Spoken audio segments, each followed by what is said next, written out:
بسم الله الرحمن الرحیم. نن چې به زه په کوم ټاپک باندې خبره کوم هغه دی ساینس.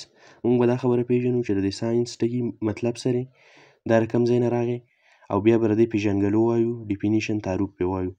نو ما داسې لیکلی دي چې د ورډ ساینس comes from a Latin word scientia which means knowledge. د ساینس دا ټکی دا لفظ چې کوم دی نو دا د لاتینۍ ژبې ساینټیا نه راغلی دی او د دې مطلب دی معنی ده علم او پوهه. نالج وایي علم او پوهې ته. لاتیني ژبه اوس نن سبا په دنیا کې ډېره زیاته کمه ده، خو پخوانه زمانه کې دغه خلکو په دې ساینس کې ډېر زیات کار کړی دی. لاتیني ژبه اوس نن سبا په ایټلي کې یو ځای دی، هغه ته ویټیکن سیټي وایي، په هغه کې ویلی کېږي. د ساینس ډیفینیشن به موږ اوس داسې کوو، تعارف او پېژنګلو. موږ وویل چې دا یو نالج دی، که نه علم دی، پوهې ته وایي ساینس. نو دا اوس څه قسم پوهه ده او څه قسم علم دی، اوس دغه موږ په دې ډیفینیشن کې وایو. The knowledge which is obtained through observation and experiment is called science.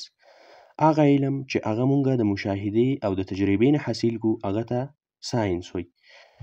نو اوس دا خبره اسانه ده، موږ وویل چې ساینس چې دی نو دا یو علم دی، خو د مشاهدې او تجربې نه حاصل شي هغه علم دی. ډیفینیشن یې داسې شو. نو اوس مشاهده څه ته وایي؟ مشاهده په ساده پښتو کې وایي لیدل کتل، چې ته یو څیز ته وګورې او څه علم ترې حاصل کړي. تجربه وایي دې ته چې ته پکې په خپلو لاسونو باندې هم څه کار وکړي او علم حاصل کړي. نو دا خبره نوره هم اسانه وه. observation ما داسې لیکلی دی چې we can do observation with the help of 5 senses. observation چې دی، مشاهده چې ده، دا لیدل کتل چې کوم دي، دا مونږه په 5 اعضای حس باندې کولی شو. اعضای حس څه شی دي؟ په انسان کې 5 اعضا داسې دي، 5 ارګنز چې د هغه په ذریعه باندې دی پېژندګلو کوي، لکه آیز سترګې دي، پوزه ده، غوږ دی، ژبه ده او چمړه ده. دا 5 داسې اعضا دي چې په دې باندې دی پېژندګلو کوي، سینسس پې کوي، پېژندګلو پې کوي د یو څیز. نو دې ته اعضای حس وایي. نو دا لیدل کتل چې کوم دي، ابزرویشن مشاهده چې موږ په څه په ذریعه باندې کوو، نو هغه دغه 5 اعضای حس دي، لکه دیټ از سایټ، سمیل، ټچ، هیرینګ اینډ ټیسټ. موږ به یو څیز ته ګورو علم به ترې حاصلوو. موږ وایو دا شین رنګ دی، دا تور رنګ دی.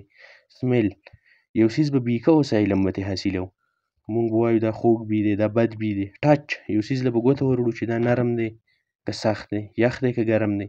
هیرینګ موږ به یو څیز واورو نو زموږ سره به څه علم راشي، پوهه به راسره راشي. موږ وایو تلاوت دی، ماشومان خبرې کوي. اینډ ټیسټ یو څیز به څکو نو څه علم به راسره راځي چې خوږ دی او که تریخ دی.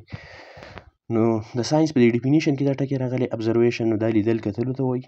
نو دا چې کله موږ یو څیز ته وګورو، ټچ یې کړو، سمیل یې کړو، بوی کړو او زموږ څه کوم علم راشي، نو دغه ته هم ساینس وایي او دا ابزرویشن دی.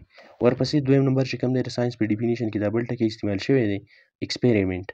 دې ته ما داسې لیکلي چې an experiment is a test or activity، چې دا ایکسپریمنټ زموږ سره یو ټیسټ، یو ازمایش کیدی شي، or activity یا څه کار کیدی شي.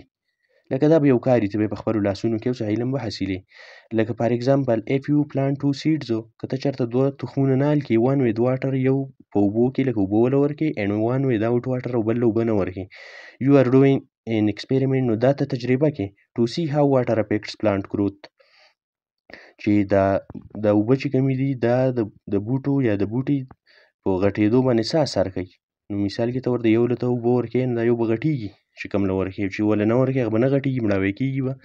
نو دا ته تجربه وکړه، دې ته ایکسپریمنټ وایي. صحیح ده، په لاسونو باندې خپل کار کول، ساده پښتو کې ته داسې ویلی شي. نو بس د دې زما د ټاپک خلاصه هم شوه دغه، چې یاره د ساینس ټکی له کوم ځای نه راغی؟ لاتینۍ ژبې ساینټیا نه راغی، مطلب یې دی علم او پوهه. په ډیفینیشن کې ما 2 خبرې وکړې چې هغه علم دی دا چې دا د تجربې او د مشاهدې نه حاصل شي. د مشاهدې او د تجربې نه حاصل شي کوم علم، هغه ته ساینس وایي. او مشاهده او تجربه مونږ وپېژنو چې مشاهده مونږ په 5 سینسز باندې کوو، علم به حاصلوو. او ایکسپریمنټ به یو اکټیویټي یا به ټیسټي، مونږ به څه کار کوو، نو د دغه نه چې کوم علم حاصلېږي دغه ته ساینس وایي. او په اخره کې زما چینل سبسکرایب کړئ او دا ویډیو د خپلو ملګرو سره شیر کړئ. ستاسو په سبسکرایب کولو باندې او ماته حوصله میلاو شي، او زه به مخ په وړاندې باندې ځم، نورې ویډیوز به جوړوم. د دې نه بعد به انشاءالله د خیره سره د 6م کلاس د جنرال ساینس نه زه شروع کوم. جزاک الله خیر.